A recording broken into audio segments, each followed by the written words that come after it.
Good morning, everyone, and welcome to this session.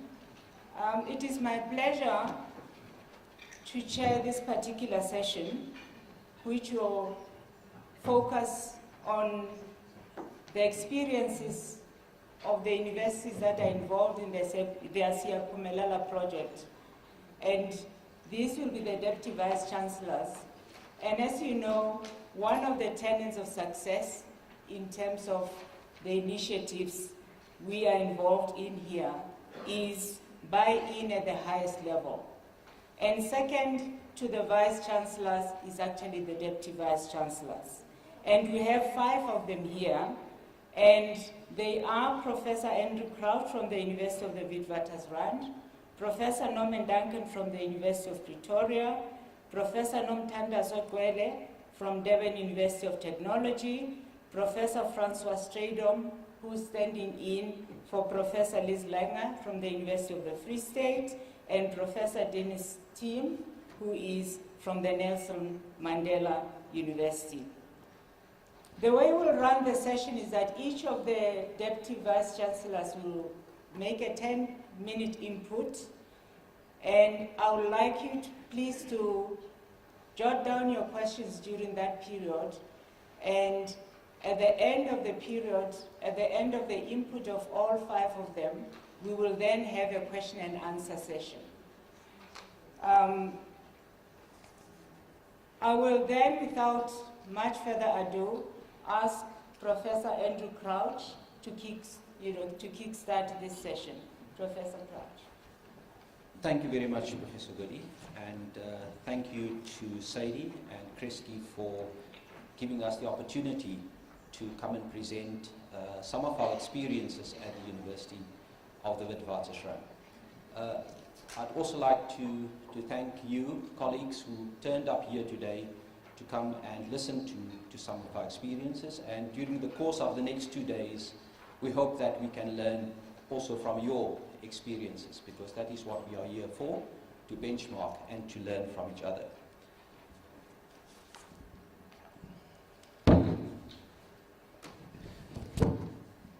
I'm just putting the screen down, otherwise I can't see you.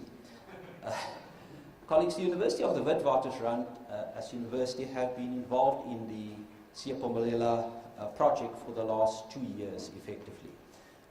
For those of us who do not know the university, let me give a very, very brief overview. It's WITS is termed in the South African context as a research-intensive institution. Because it's a research-intensive institution, the teaching and learning modalities and experiences at the university has to a certain extent almost compete with the research drive of the university. So to some extent it's an advantage, but it's also a challenge, because I have to continuously convince my colleague, the DVC research, that we have to divert more funds and more resources to the teaching and learning environment. So as far as the student body is concerned, we are approximately 63% undergraduate and about just under 40% or 37% postgraduate. And over the next couple of years, there's a strong drive to have that composition approximately 60-40%. So that has implications for undergraduates at the university, and hence one has to be very circumspect in terms of how one uses the resources. Together with that, the competition for places at the university is fierce.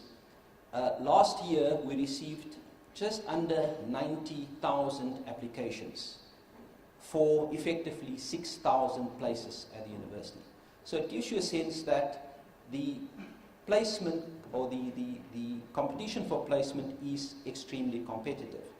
Now, in the context of that, one has to make sure that you understand the background of where our students come from.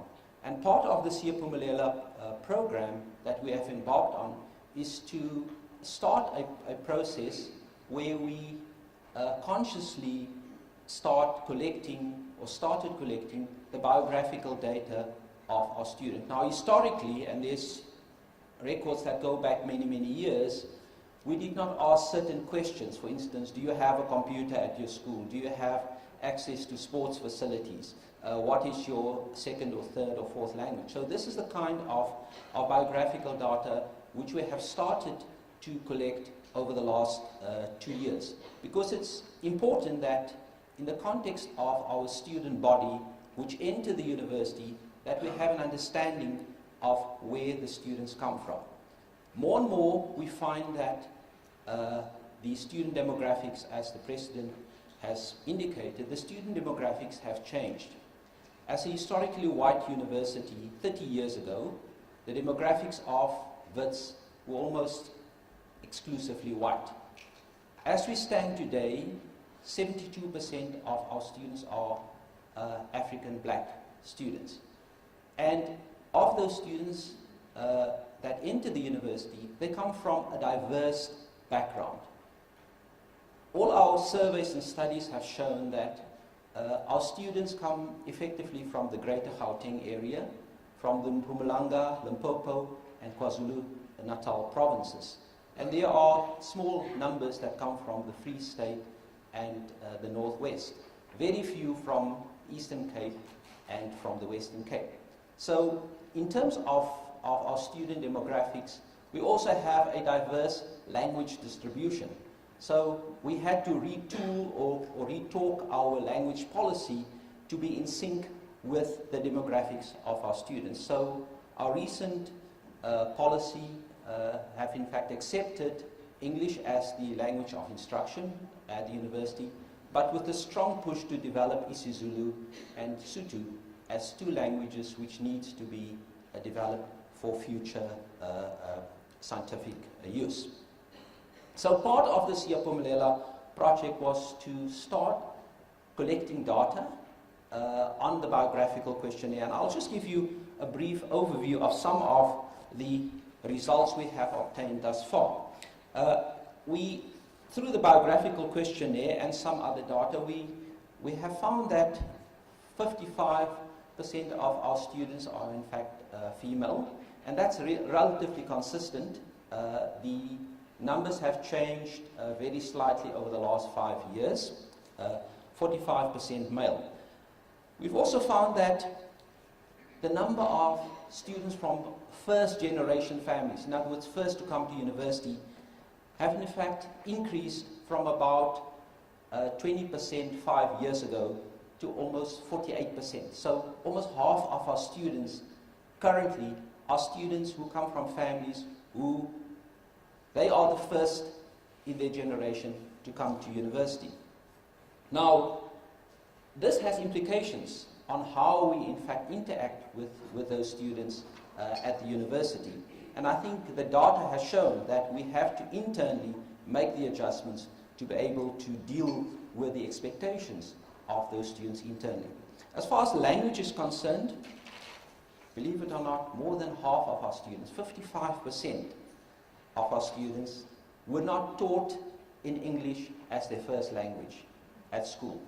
And again, that has implications on how we interact with those students. We have in South Africa a distribution of schools, of high schools, which are divided into quintiles. Quintile 1 and 2 being schools that are fully funded by the state, basic education, and those are the poorest of the poor schools. And then we have the quintile 3, 4, and 5, which are the better resource schools. And our studies have shown that almost 2/3 of our students come from quintile 3, 4, and 5 schools, and only about 1/3 from quintile 1 and quintile 2 schools.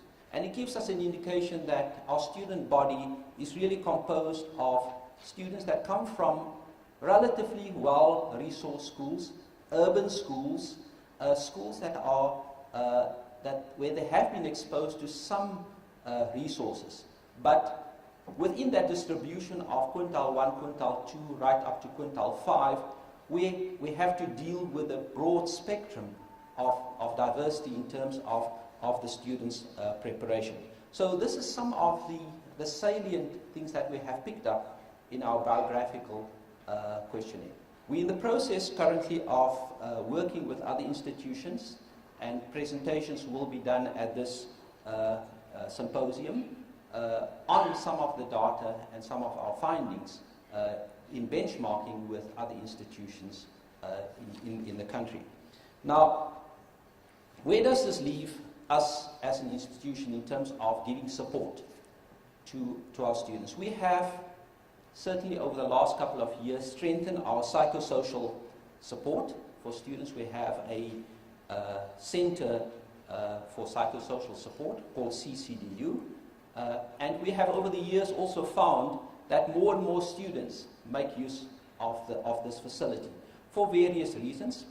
I've been told that I must almost stop. So I just say that this kind of support which we give to students vary from psychosocial to financial support. And these days, for the last 2 years specifically, accommodation has become a massive issue. We have strengthened our academic support in terms of an established early warning system for students that are at risk. We collect data on a continuous basis in that respect, and we have a feedback loop in terms of how we adjust to that data. All our faculties, the 5 faculties in the university, now have academic development units. Some are stronger than others because they have a longer history than others, and it's currently work in progress. And very, very importantly, in terms of using data to drive our future decision making, we are now consolidating all our databases into a single database through our business intelligence system. Surveys are currently or have been run continuously to help us with our decision making. So we are well on our way to making use of data in our decision making, but taking into account that the data must inform us to close the loop so that we speak to the changing demands and the changing demographics of our student body. We have over the last 3 years seen significant improvements in our first year throughput, between 6 and 10% from about 2013 to now. But I fear that the last 2 years of fees must fall have had an impact in slowing down our throughputs. So with that, I'd like to thank you once again for giving me this opportunity.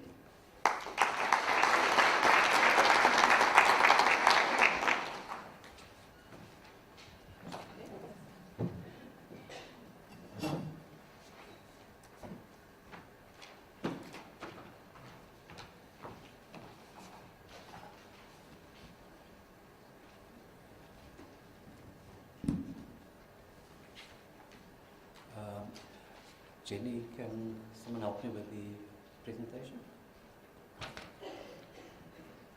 Good morning, ladies and gentlemen. My name is Norman Duncan. I'm from the University of Pretoria. I'm just waiting for the slide presentation to go up, and then I'll start.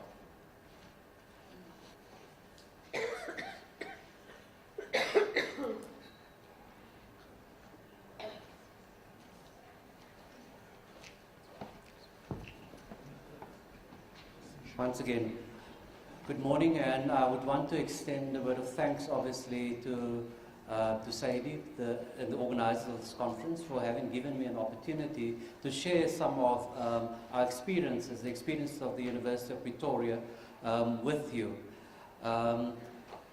Firstly, I suppose I need to start off by saying that at the university, I think we've chalked up quite a number of successes over the past few years.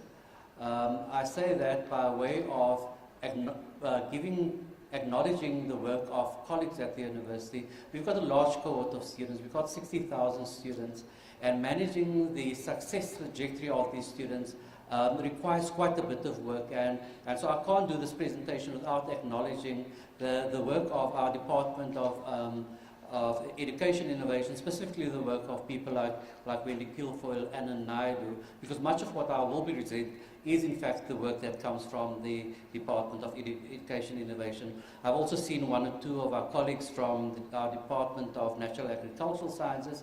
I also want to acknowledge the very important work done by our Deputy Deans for Teaching and Learning. I see Mariki Potgieter here, and she's one of our Deputy Deans. And then Ms. Msomi here is one of our student representatives. They play a critical role in student success at the University of Pretoria as well. Ladies and gentlemen, I'm going to say what might appear self-evident to you, but nonetheless it's a dictum that we try to bear in mind as we work on the issue of student success at the University of Pretoria. I've seen earlier someone else had given a citation or a quotation by Vincent Pinto, and here too I present one of his ideas, which I think is quite key in us driving student success at the University of Pretoria, namely that success does not come organically, that it is a result of systematic interventions, of intentional interventions, and proactive set of strategies. Then too, when we speak of student success at the University of Pretoria, it's important that I do note that we look at student success as the students' performance or success in relation to student performance while at the university, but increasingly also how students perform after university. So in other words, that we try to look at student success in a much more holistic way than what one often assumes, than what is often the case.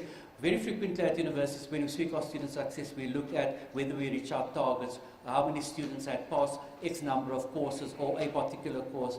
We try, yes, that is important. It's important that our students do pass the modules for which they are enrolled. It's important that they do complete their degrees within a minimum period of time. But success is more than simply the number of courses that you chalk up. Success is how well-rounded you are as a graduate, whether you have the type of attributes that the university considers as being important, and how successful you will be in your career once you leave the university. And for that reason, that I want to speak about two initiatives at the University of Pretoria that are aimed at driving student success. Now, I'd spoken earlier about our Department for Education Innovation. That department has driven quite a number of projects in the past to ensure student success. The department is also very active and has a number of projects on the go at the moment to ensure that the maximum number of students, in fact, do reach their, as many students as possible reach their goals, their study goals, that as many students as possible complete their degrees in time and are successful in the careers that they plan. However, despite the fact that we have this really large array of projects, all of them equally, one as exciting as the next, I would want to focus on two of the initiatives that are highlighted or had been prioritized for this year. The one I'm sure you'd heard of yesterday from our colleagues is called Fly at UP, and the other one is called the Ready for Work project. We continue with the other initiatives at the university, the initiatives that are aimed at student success, but I decided, or the university has decided, to prioritize Fly at UP and Ready for Work. Fly at UP is an acronym for The Finish Line is Yours. What this in essence indicates, or the aim of Fly at UP, is to encourage students to take responsibility for their own success.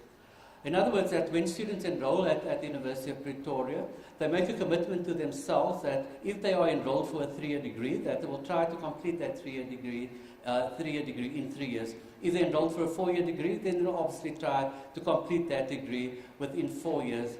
They set themselves a number of objectives that will enable or facilitate the completion of their degree. Now, under the Fly, just a bit of background, the Fly at UP project was launched in 2016. Because of the issue mentioned by Professor Crouch earlier, it did not quite get off the mark, and so we relaunched the project at the beginning of this year.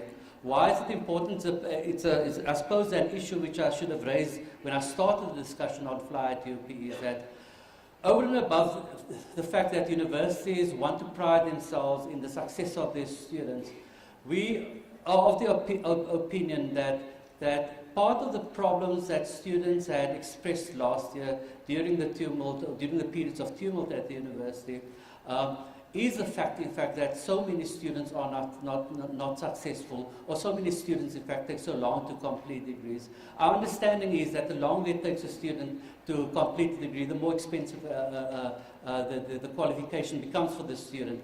So in part, the Fly at UP project was a response to the demands of students last year around the fact that university education is becoming increasingly unaffordable for many of them. And part of our rationale when we speak with students is the fact that we tell them if you complete in time that there's so much money in terms of tuition fees that you save. But in addition to that, if students do not complete the degree in time, there's also the loss of potential earnings. And those all get factored into our explanations to students to encourage them to complete their qualifications in time. Now, there are a number of sub-projects that we are currently running that will enable or at least a number of sub-projects that we are running that are aimed at ensuring that students, as many students as possible, can finish their qualifications on time. Obviously, I'd said that the onus rests, initially I'd said the onus rests with students, that students take responsibility for their own success, but the academic staff at the university also has the responsibility, the administration has the responsibility to, in fact, ensure that students do reach their objectives, that they do, in fact, progress in the university at the pace at the most ideal pace. Some of these projects are listed here. The first one relates to our hybrid delivery model. I'll speak very briefly on that in a minute. Then to another initiative that is aimed at driving the Fly at UP project is called the Chairware Data Analytics project. A further one is a social learning spaces project, and I'll give the rationale for that in a second if I have time. And then we have a student teaching and learning committee, which is headed by Ms. Msomi in front here, and then a curriculum transformation project. I won't deal with that one at any great length, but I'll try to allude to it later. An issue which I'm sure is dear to Francois' heart, the FSA project, our faculty student advising project. Very briefly, 2 minutes, okay. So I'll be very, very, very brief. I'm not going to go through the rationale of the hybrid teaching model, but this is a model of choice at the University of Pretoria. We had adopted this model several years ago because according to our thinking, it provides for the broadest grouping of students. It accommodates for students who benefit more from online than from traditional teaching approaches, and it simultaneously also accommodates for the needs of students who benefit more from face-to-face or contact than online-only teaching approaches. When we had adopted the approach last year, we had set ourselves a target. We had said that by the end of 2016, every single module at the university should at least have at least a 30% online component. Of course, the events during the latter part of the year forced us, in fact, to up our online presence. I'll rush through it, Jenny.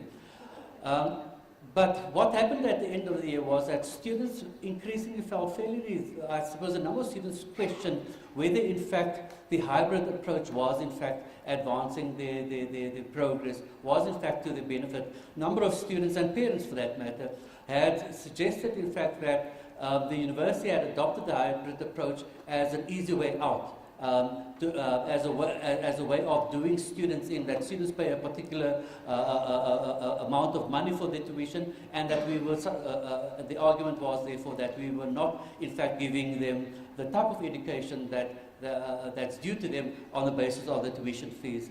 In any event, what we then did was, because we realized that there was a bit of a misunderstanding of what the hybrid approach is, we launched an awareness program with students and staff, as well as with parents. This is one of the banners that we utilize, in fact, to popularize the hybrid system. I'm not going to go through that, but I suppose it's important for me to point out that when we tested students' opinions about online usage as a way of driving success, the large majority of students said that they in fact valued the online approach quite a lot, and in fact that they said that 87% of them said that it's critical for their success at university. The Pretoria News, I don't think you can see this, the slide. But the Pretoria News yesterday, day before yesterday, carried an article on students' reception of the online, receptiveness to online as part of the hybrid approach. And the headline here is quite clear that they do find the online approach fairly exciting. I know now that I do not have any further time, but the chair-based data analytics approach is very important because it guides us in our interventions towards in relation to student success. I need to point out here that it is quite gratifying for me as a chair, or at least our chair sitting at one of those tables, but as one of the early chairs of this committee, to see the strong interest amongst academics and students in data and what data tells us around obstacles to student success and what data can tell us around facilitating student success. It's been quite, I say it's been gratifying for the simple reason that we started this project about 18 months ago. At the beginning, we had full representation from every single faculty. I had thought that after a year that interest would wane, but it's supposed to be a small task thing. At the moment, we have on average about 28 people attending that meeting on a weekly basis, and all in an effort, I suppose, to facilitate student success, to see where the obstacles and challenges are, and to address those. Jenny, I will now end my presentation. I'm sorry, ladies and gentlemen, there's many more exciting stuff that I would have wanted to share, but perhaps we'll have an opportunity during the tea break.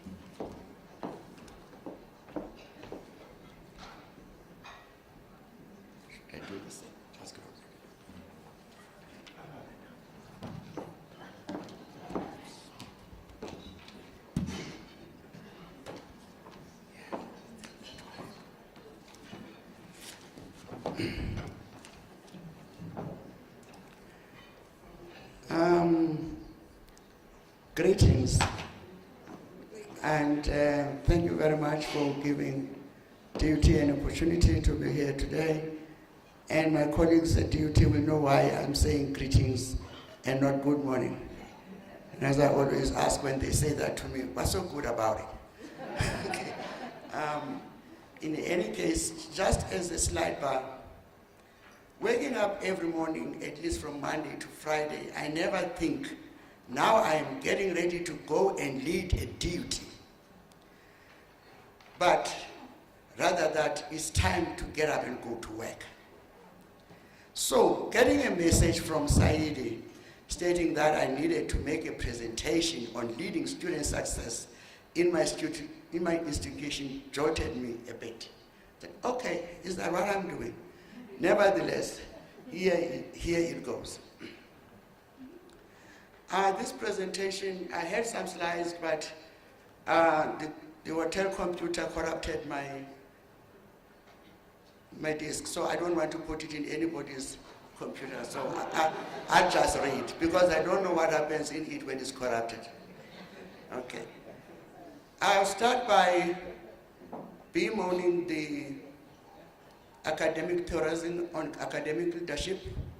Then I'll talk to strategic leadership in pluralistic organizations. Then I'll use this theoretical framework to reflect on my work as DVC, teaching and learning at DUT.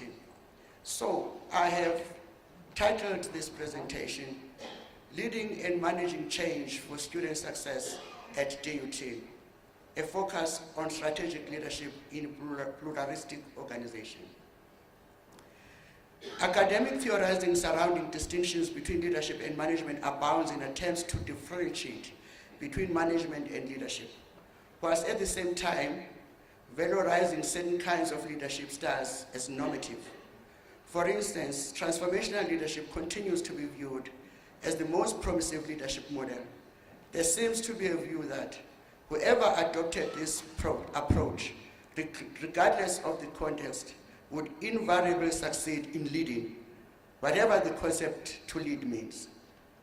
Some of the descriptions of a transformational leader evoke images of an almost extraordinary individual, gifted in charismatic personality and an almost supernatural ability to get others to share his or her beliefs. This view of a leader for me is akin to what Millikan refers to as a trait approach to the study of leadership. For those of us whose genetic makeup skipped the charismatic personality gene, this view might have an intimidating, if not a paralyzing effect. Paralysis, however, is a luxury that none of those in our positions can afford. Notwithstanding this, I have chosen to premise this presentation on the work by Denise, Lamotte, and Langley on strategic leadership in the pluralistic context. Denise and colleagues conducted an 8-year longitudinal study involving 6 public hospitals in Canada using a case study methodology. The result was a strategic leadership theory explaining the nature of leadership in complex and multi-level organizations. According to these authors, the pluralistic nature of public institutions is on its own very complex and therefore multi-layered. This is no different from higher education institutions. For instance, in public higher educations, we have divergent objectives. We have a variety of multipliers, each with own dominant objectives. These can include councils, top management, deputy deans, heads of departments, you name them. They all are leaders in their own right, and they all have their own people who report to them. Okay. Premised on their pluralistic view of public hospitals, Dennis and colleagues conceptualized strategic leadership then in such institutions as a collective, processual, dynamic, and supra-organizational phenomenon. I want to talk about the latter, as that will take another 25 minutes, which I do not have. So I'll go straight to leadership as a collective. In contrast to a number of theorists and researchers, we all believe that the CEO is the be and all, or the vice chancellor. Dennis and colleagues, however, argue that change in complex organization and by implications universities requires the contributions of more than one individual. The central question these authors ask is, how can leaders achieve deliberate strategic change in organizations where strategic leadership roles are shared, objectives divergent, and power is diffuse?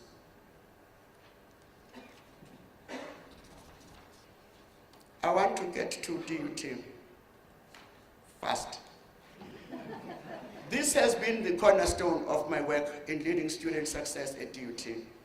As the DVC teaching and learning, structurally, student success falls under my leadership and management. However, as early as in 2014, when we're at the initial stages of conceptualizing our submission to the Kresge Foundation, it became very clear that student success required more than the DVC teaching and learning and his or her constituencies, but rather a range of actors within the institution, and this remained the case. We have taken the view that student success is everybody's business. Apart from the DVC teaching and learning, we have a DVC research, innovation, and engagement, and a DVC people and operations. I do not have to explain to this gathering what those people have to do with student success. These executive managers have significant roles to play in promoting student success. And to these role players, executive deans add these role players, executive deans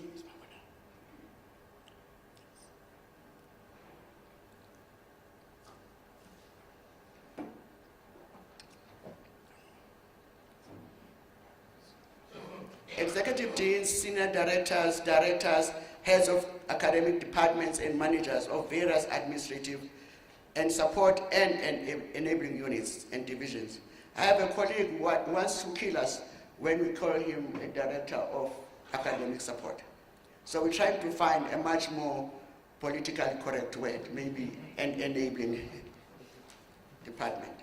Hence the composition of our student success team, similar to what Professor Duncan has actually said, we have more than 30 people in that task team. And they are all, the team cuts across all known boundaries of influence and action at DUT. I will not elaborate on this at this time because this forms part of our presentation later today. Of significance, however, is that in ensuring that although I remain the leader, in brackets, of the task team, the project driver is not someone in the teaching and learning sector. That is Nikki sitting there. And thus does not report to me. This has not stopped us focusing on business at hand, however.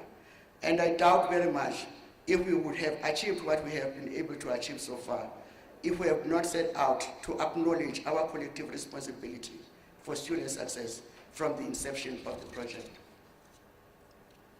My role, however, my role is to create space. How many? Okay, all right. My role is to create space for all those involved in the project. And to add, I can achieve this by ensuring that the required resources are available as well as demonstrating by my actions that this project is important. Currently, we have a number of individuals and teams, groups leading student success at DUT. A number of these leaders will be presenting on the projects they lead. And our role as the core project team is to monitor progress and direction, to ensure that these projects remain on track. And among others, these include an analysis of cohort studies led by the institutional researcher, the development of a core curriculum for students led by the Director, Student Services at Midlands, a faculty-based data JADAS. That's not me, that's Nikki again, the project leader. I don't know why she chose JADAS, but it works for us. These people have a responsibility for initiating conversations with faculties and academic departments with respect to findings on surveys and cohort studies. We decided that each faculty will need its own person to sit down with them and say, this is what the data says about the performance of the students in your faculty. And therefore, what do we do to change? Okay. Also, another project is by the General Education Director, who is working with the Director of the Center for Quality Promotion and Assurance on graduate attributes. Those who were at the conference last year will remember that we had defined our widely important goal, both in terms of efficiency in the system, getting more students to graduate, and as well as the quality of the graduates. So this is about that. Another project, whose project? A person whose project I did not mention, don't kill me, I just forgot. It's not that it's not important. Another project is about a lecturer working on student experiences at DUT. This project actually started as, who are our students? And then the question from me became, what are you going to do when you know? Because I do not want the focus on data be actually seen as a surveillance on who students are, and then that does not mean anything in the way that we do things. I cannot claim leadership for these projects, but I can claim facilitation and creating spaces for people to lead in their own spheres of influence.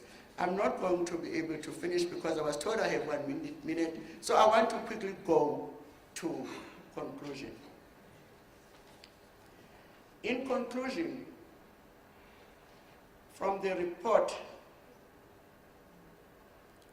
I want to say, currently we have a number of individuals and teams as mentioned, and these people are leaders in their own right. In conclusion, I want to quote from the report of the Association of Governing Boards and of Universities and Colleges in the US, in reference to the relationship to university councils and presidents. The board actually says, A new style of collaborative but decisive leadership, integral leadership, is the key to addressing some of the issues facing higher education globally, end quote. In South African higher education context, there is no challenge bigger than students' access and success.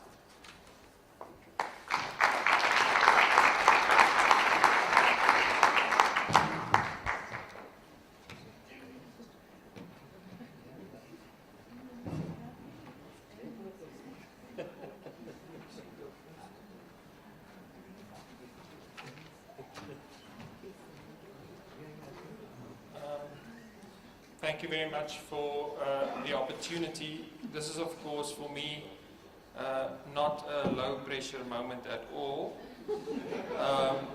So I'll try my best. I have been co-leading the Siyaphumelela initiative at the University of the Free State with Professor Langa since its inception. It's been a privilege for me to work with her. What is very exciting for us is that our new Vice-Chancellor is passionate about student success. And on, I don't think it's even been 2 months, I can't count the amounts of times that he has said this is something we need to work on, the achievement gap and the focus. So we are really excited about how this project is going to go forward. Having said that, I took a different approach because I have a slight edge on the panel. I've got 25 minutes at 4 o'clock. So I thought I would share some reflections with you. There's only 6 points. I can do it in 3 minutes if you want. But no, please do, okay. Jenny said, Francois, you will take your 10 minutes. So now there's no more pressure at all. Okay, Chair, I'll be brief. Right, so I think to emphasize people that have way more pressure than we do, the DVCs and the VCs, in leading our complex organizations in very, very complex times in South Africa, which I don't think could have been more eloquently analyzed than they were by RIP. Large goals is still important. Whether I would call them widely important, I think that doesn't go far enough. You have to stretch and continue to stretch the organization and the team. Having said that, you can't have large, ambitious goals and no regular meetings. And within Siyaphumelela, Pretoria, and what colleagues have shared there with us is an inspiration on how we generate larger buy-in. The start that DUT has made when they shared with us their perspective, very important, a different approach, that we can have different approaches, but that the work needs to be done. We're 18 months into the project and we've got stronger relationships between stakeholders and we're starting to see the synergies develop. We also, what I will share this afternoon, are seeing change for the positive in some very encouraging ways. Siyaphumelela has fundamentally confronted our institution about the quality of our data and how do we improve the processes of data capture and data management. The deeper you get into this project, the quality of your data, how you use that, how you govern, for us is a continuous process. We have become much more, and this is a new concept, sort of I've been accused of using the word intentional a lot, so I'll use it again. We have become more intentional about making data consequential, and this is a term from George Koo. And what I mean by that is data becoming important in more policies and practices in the institutions. When people share reports, where's the evidence? If we create a new assessment policy, we discussed a lot, there was a lot of discussion yesterday about this. How do we get academics to have their marks in when we need them? Right? How do you change those practices? So that there's consequences and that the institution values the data. The next point, which has been a surprising one and an encouraging one at the same time, the greater demand that an evidence-based approach puts on your institution, in a very interesting way, empowers them. And a focus on the evidence, what I'm seeing, and this is a personal reflection, what I'm seeing happening in the team, and it has already been articulated by colleagues.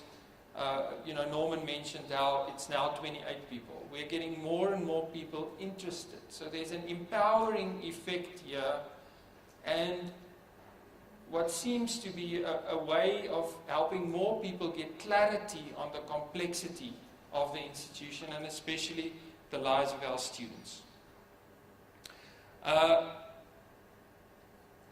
We've started working now, some of the newest work in the American Council for Education, on how do we take the shift that's taken place in the core team and network that into the institution more deeply. Now, the fact that I'm speaking here is perhaps evidence of that the conversation and the use of evidence need to come deeper. This afternoon I'll share some strategies with colleagues on how we're trying to do that.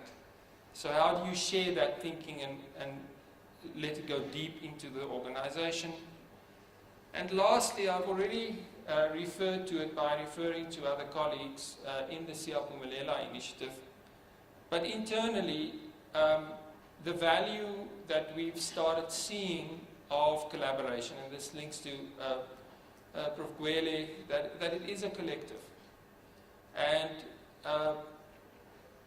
Siyaphumelela and the capacity that it's allowed our institution to actually make time, have the capacity to sit and talk to each other through these problems and work together. And then, of course, the broader sharing opportunity, which is not only between the 5 institutions, but this. And yesterday,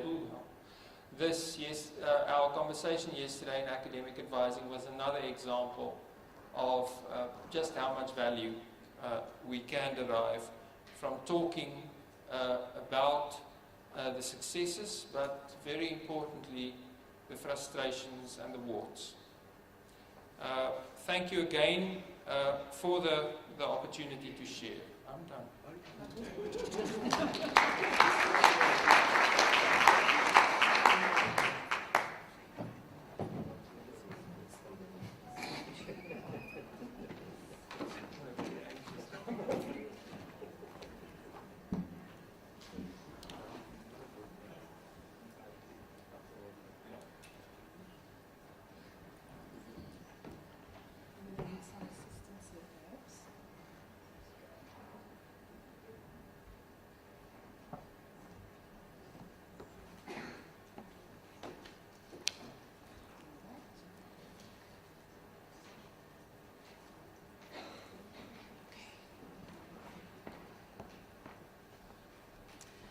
So I'll use Prof. Gwele's words. I think that's good. Greetings, colleagues. It is a pleasure to be here, even though I must say I feel like a bit of an imposter, because I'm going to be talking about a different kind of data. My presentation is entitled Going Beyond the Numbers, and I'm going to focus on some insights into curriculum renewal at Nelson Mandela University. I'm Denise Zinn. I'm the Deputy Vice Chancellor for Teaching and Learning at Nelson Mandela University. So let me start with what the actual presentation asked of us, which was to talk about leading student success. And I'm going to flash through a couple of slides. I need to tell Prof. Ogudi and Jenny that I've got 20 slides. I'm going to try and do a picture kucha. I don't know if you've heard about a picture kucha, where I'm going to do 20 slides, each of 20 seconds, except that I haven't timed my slides. So I'm going to have to look at how I do this. But this particular slide shows what our research has shown to be the enablers of student success. And most of you are familiar with this: preparedness for the transition to higher education, student motivation and positive attitude, student academic support, the way we conduct campus life and facilities, assessments that we get in and student feedback, and with us, humanizing pedagogies and curriculum design. And it's in that last bubble that I really want to focus my talk today. We also have a number of student success interventions. I'm not going to go through those because, Francois, we also have the benefit of having Dr. Charles Shepherd presenting on some of these initiatives this afternoon. So just to tell you that there are a number of them, I'm not even going to go through them because I know Prof. Ogudi is timing. As far as student success rates are concerned, this is the only data analytics I'm going to present today. We can see over the past 2 years that our student success rates have improved across all the faculties. The blue line, the blue bar, is the 2015 data, the red one, the 2016 data. And in terms of success rate, which is defined as the completed enrolled FTEs, as a percentage of the enrolled FTEs, there has been an increase from 81% to 83% at our university. But what are FTEs? They're numbers, they're credits, they're not people.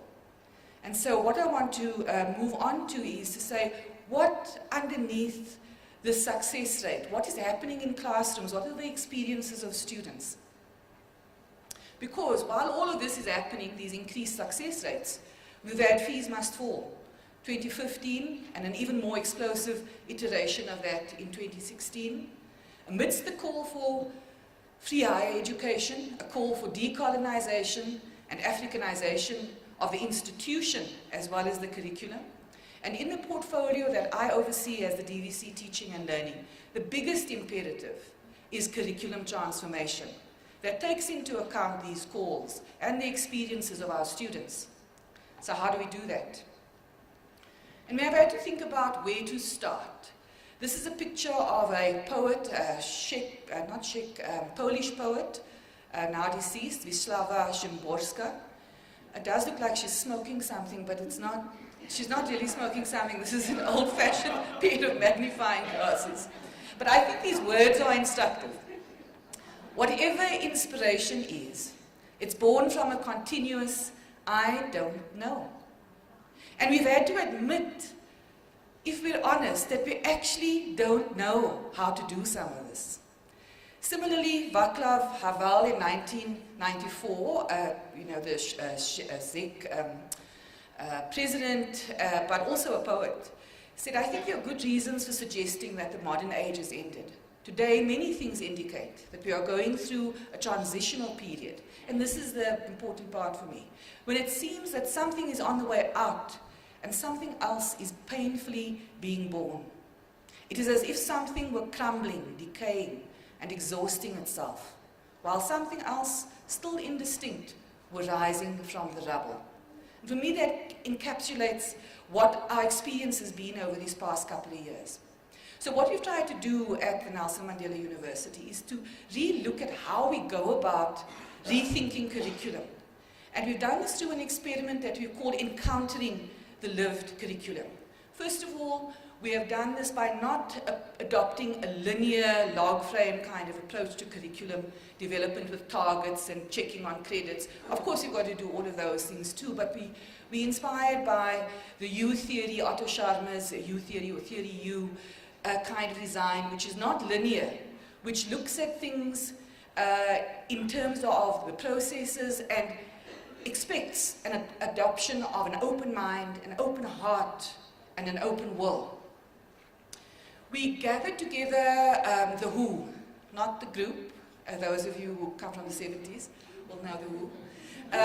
But really people from across all of the faculties, students, young academics and scholars, mid-career, teaching and learning chairpersons, we have teaching and learning committees in every faculty, support staff, staff from our academic support, teaching, learning, media, deans, myself and a facilitation team, and we had a media crew there as well.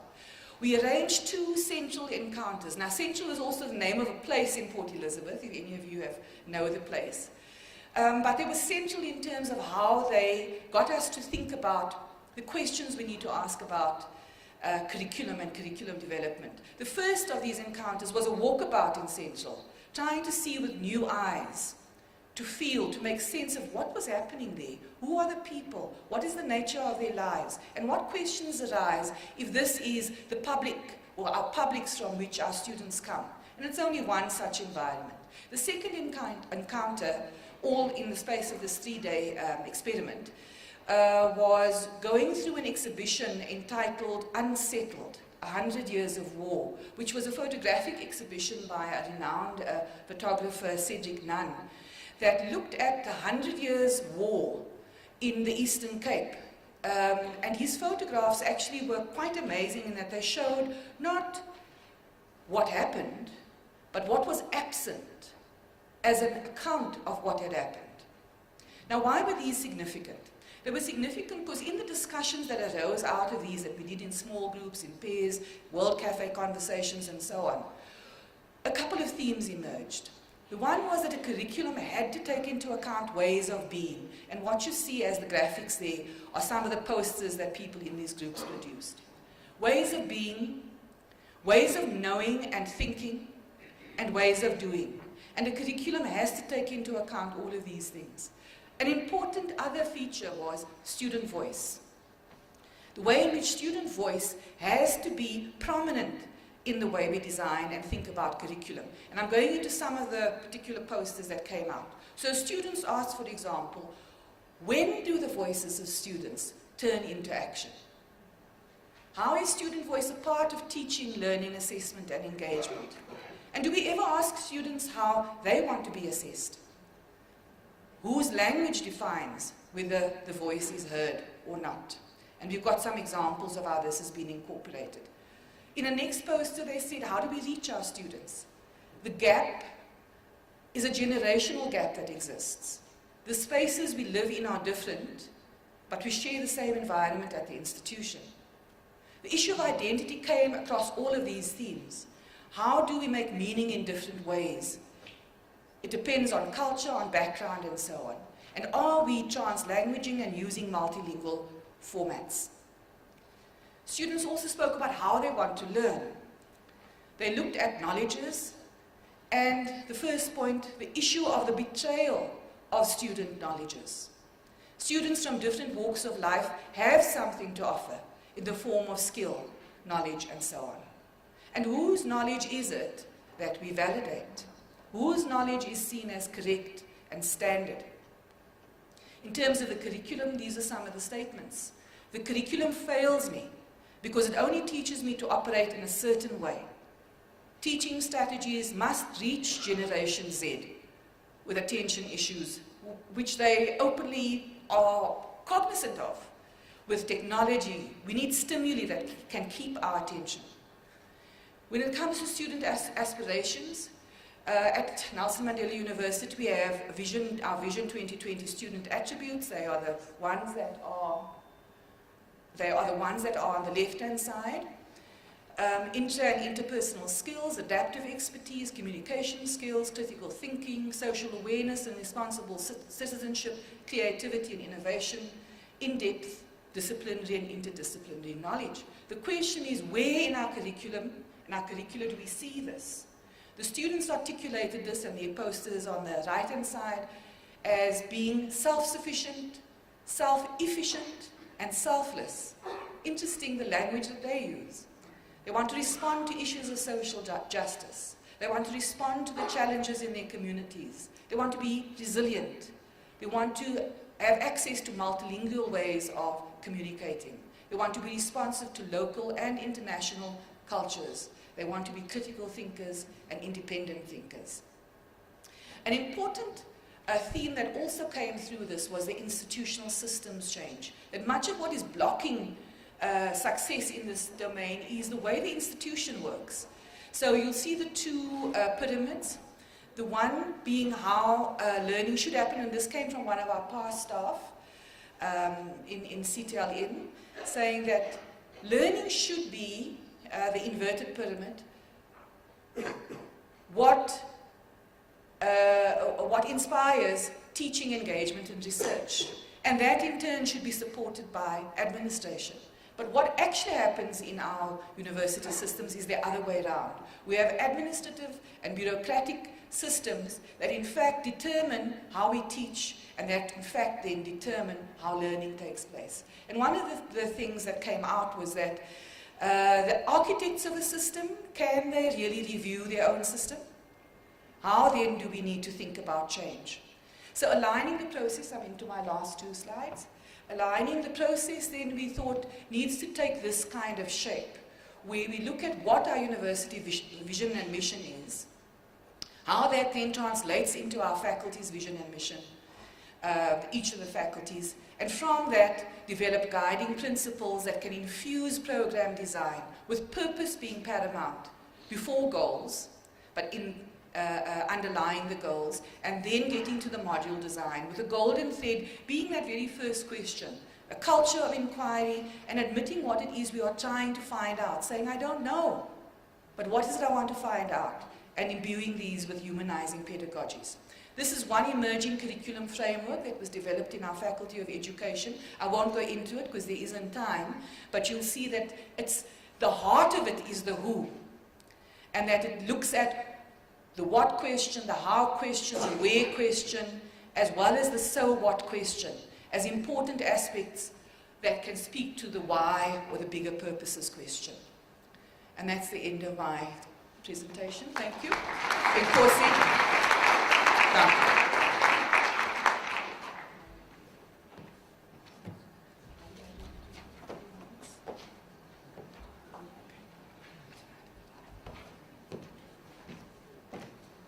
Can we give our presenters another round of applause, please?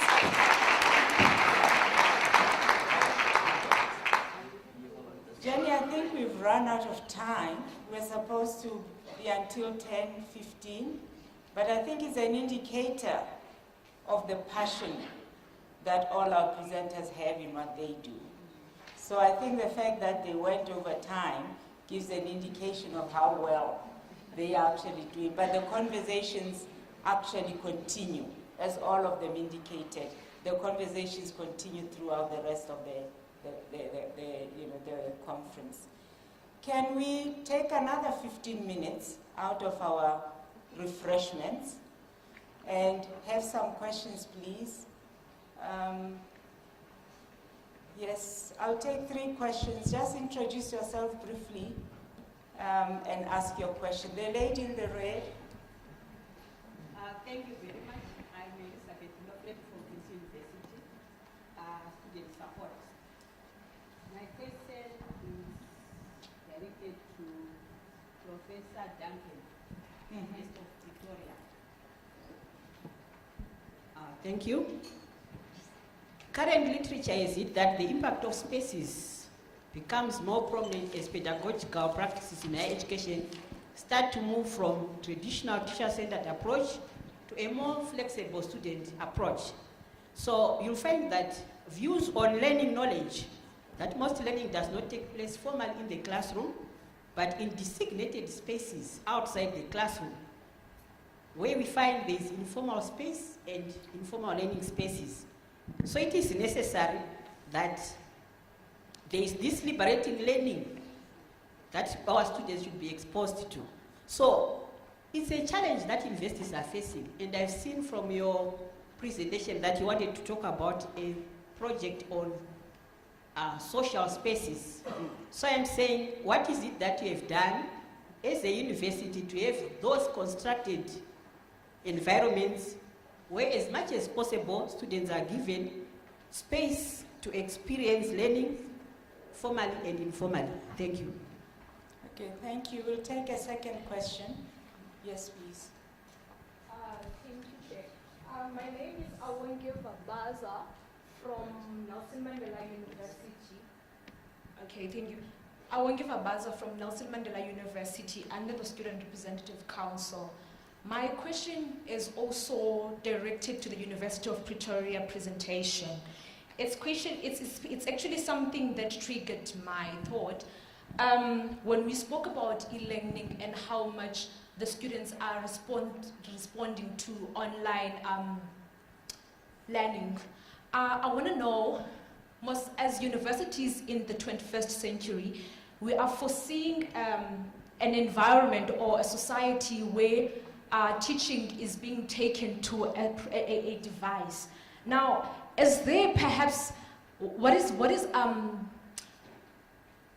the plan for the universities to combat the issues of inequality? Because we know that there are students, even though that we know how to use online and we believe that online use is actually very efficient, we cannot run away from the fact of inequality. There are those students who cannot afford your tablet devices and in fact the entire electronic devices. So I want to know, how do you guys in the university combat that thing? Because that can very be a great plan for our university. Prof. Dean, I think you are taking notes of this. Okay, thank you. Maybe one more question, and then we'll get responses. Okay, Professor Duncan, over to you. Thank you, Chair. I think the first question in part had illustrated the importance of social learning spaces or flexible spaces. That, I mean, our new understanding of education is that it doesn't only happen between four walls. It happens online, it happens in the cafeterias, it happens everywhere on university campuses. And for this reason, the University of Pretoria, some 2 years ago, had decided that whenever we construct a new building, that it has to accommodate for a flexible social learning space. And so we've got several of these spaces on campus. It addresses an issue which was raised in the second question, and that is affordability of some of the devices that are required for students, in fact, to be maximally successful at university. We have found that with the creation of those social learning spaces, that it's particularly the students who do not have the wherewithal at home and the resources at home, Wi-Fi, etc., that then stay on campus and utilize these spaces. This is one way of us trying to address the inequalities at universities such as the University of Pretoria. The spaces, surprisingly enough, I mean, are widely utilized by students. They are very popular with students, and I mean, from the assumption initially would have been that students are going to utilize those spaces for relaxation and for other distractions. But in effect, I mean, those spaces are utilized and aimed towards, in fact, enriching the learning experience. Now, part of the second question, I think, had alluded to the possibility that devices can replace contact and important engagement between facilitators and students. Our understanding is that online and e-learning should enrich and complement what we would otherwise achieve within classes. And yes, you are correct, there are a fair number of our students who do not have personal devices. And I know that a number of universities have various projects, in fact, to ensure that at least at the first year level, all students will have a device. We have been slightly late out of the blocks, but we've initiated an enormous project that will ensure that our students, I mean, fundraising, hopefully being successful, that students would have the wherewithal. In the interim, I mean, the university had planned, and Wendy can speak more at greater length about this, Wi-Fi access for students during the difficult times last year, off campus and not only on campus. We have a range of laboratories for students to utilize, but the inconvenience is an issue that we have to look at, because your indigent student or your poorest student then is reliant on being on campus in order to be highly successful and cannot take those resources home. So it's clearly something that our education system has to look at. Thank you, Professor Duncan. Is there any other question? Yes, I'll take Professor Naren Bejner, and sorry, I don't know your name. Thank you. I want to direct a question to Professor Zinn, and it's related to what I understand. I may not be very clear in my understanding because you rushed through the slides under pressure from Jenny. If I understand you correctly, you're making a case in the transformation of curriculum for a co-construction of the curriculum. And I think that's a valid approach. Whether you mean it to happen at the undergraduate level is what concerns me. Because yes, granted that each of us bring our knowledge, different kinds of knowledge, ways of knowing, thinking and so on. But is that valid as knowledge? Because each of us bring an uninformed and often ignorant set of understandings. And the whole purpose of learning at university is to formalize our learning, to develop a sufficient breadth of knowledge so that it can equip us to make valid judgments about knowledge and learn skillful ways of accumulating knowledge, validating knowledge and so on. My concern is that if you validate all kinds of knowledge, everything that is brought to the classroom, you promote dilettantism. And that's a dangerous thing. If you're starting to privilege all kinds of knowledge, so any knowledge is valid, provided it's articulated, you'll end up in a situation where all formal knowledge is competing for attention or for primacy with the dilettantes. And that I don't think is going to lead to any solid learning or formal learning in a way that helps students advance to higher and higher levels of abstract learning, which is what really universities are about. So I'd like your view on that and perhaps to clarify what exactly the intention is in that co-construction. Thank you. Okay, thank you. Can we have the second question? Thank you. My name is Olani Mkize from Student Council. My question is directed to Prof. Henry Vets. I'm very happy, Prof, you touch the theme of language actually. We know that language is a barrier to success of students. Most of the universities we have students from undeveloped background, whereby they use their mother language to learn the English language. And it is true that we use English anywhere we go. For our studies, we use English. So, as a university, what's a project or what you do to assist those students so that they can able to understand English, they can able to be fluent maybe in English. The second language is directed to all my honorable DVCs. As we're talking about student success, we know that most of the universities, there's a number of students, or it can be a minority, or it can be a majority. But where I'm coming from, the majority of a student are from the working class, are the children of the working class who do not afford to pay their school fees. They are waiting for, they always waiting for NSFAS to pay for them so that they can able to get education. So I need to know that what the university do or which project they have to help those students so that they cannot drop out. Because it happened that the student maybe coming from a poor background come to university. Can I ask you to pose your question, please? Oh, okay. Yes. Thank you. Just pose your question. What is your question? Oh, my question is, which project they have that help those students that coming from a poor background so that they cannot drop out from school, helping them maybe financially so that they can success in yeah. Okay, we've been asked questions that can take us the whole day to debate. But if I can just ask my colleagues to be succinct, I think the first one was specifically to Professor Zim. So if you could ask that as, answer that as briefly as you can, please. Thanks. This is, of course, a much bigger philosophical question as well.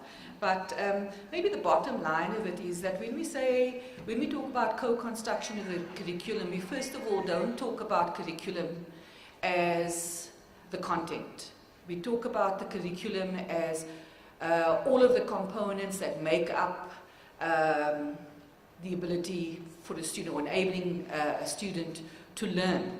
And so the co-construction experiment that we engaged in was to get to the elements of a curriculum framework.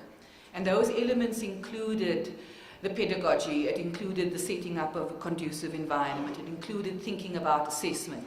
The content piece and the knowledges piece relates to whose knowledges are we privileging inside of classrooms at this point in time, and speaks to the request of us, the imperative, to think about decolonization and Africanization and what that means in the context of the history of our knowledge bases at the moment. When we talk about students' knowledges and what they bring into the classroom, I understand exactly what you're saying. We're not trying to validate that, we're not trying to say that students come in with knowledges that have been fully explored, but they do come with questions relating to knowledges that are often not entertained. They ask for the relevance of curriculum for what it is they've got to do in the world of work. They ask for the relevance of mathematics to what it is that they have learned or are going to do when they leave the institution. They ask about the relevance of some of the literatures that they are learning, some of the, in any discipline. And it's really about the kinds of questions that they ask about the knowledges that we are saying needs to be validated. Professors profess, and they often profess only what it is that they know and they've learned. They are very seldom open to looking at the questions to which they don't have answers. And this is why I started this presentation with a slide of admitting when you don't know. People don't know the histories of our country, they don't know the histories of Africa, and these often stand in the way of students feeling heard and feeling that their identities are known. So it's in that sense, in that sort of broader sense, that I'm talking about the co-construction and listening to what it is students are wanting to know. Not about the disciplines and the veracity and the scientific validity of many of the disciplines, but there are things that are misrepresented. There is a null curriculum, things that people don't teach because they don't know about it, and there's a lot that's been excluded. We're asking for the enlargement of people's knowledges, and that implies saying when you don't know something as well as saying what you do know. So it's just an orientation to thinking about knowledge and knowledge creation, which has been dominated by the Western North. Okay, thank you. Professor Crouch, 1 minute. Thanks, Chair. I'll try to respond in 1 minute, although I think because of the complexity of language and its impact on how students and staff, for that matter, experience the environment, it's maybe an answer which needs more than 1 minute, but I'll try to respond.